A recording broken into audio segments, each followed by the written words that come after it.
Good morning guys. Check na natin ulit yung ating ready to lay egg na chicken. Tingnan natin kung okay lang yung bahay nila at saka yung health nila. So let's go. Yan. So yan yung aming chicken.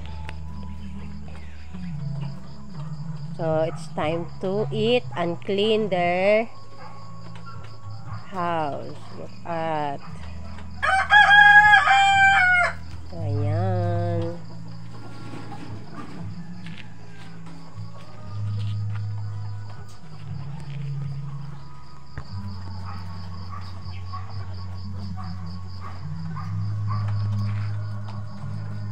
Yan yung ating chicken.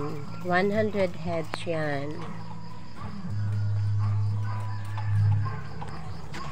Okay, tingnan.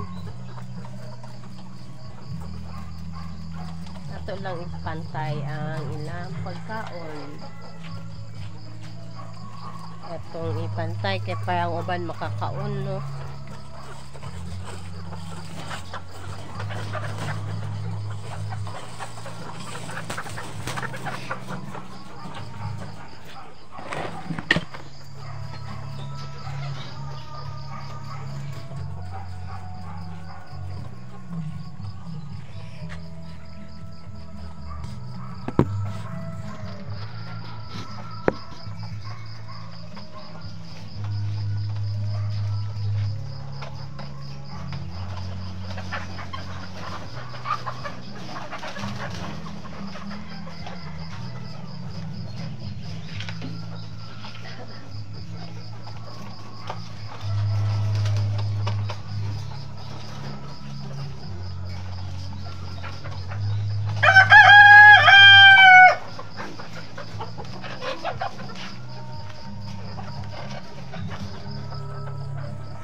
So, ayan, pantay na ang kanilang feeds na kinakain. Yan yung apat na ano namin, old chicken.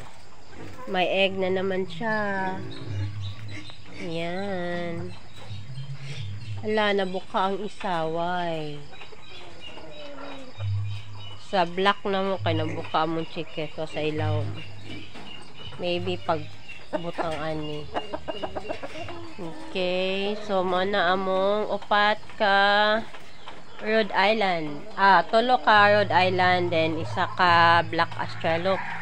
Then kani mo ni among mga newcomers na chicken. Ayan. 100 pieces yan. Yan, 100 heads chicken. Kiniwa nila botehan ini chicken. Ini chicken, chicken ni chick.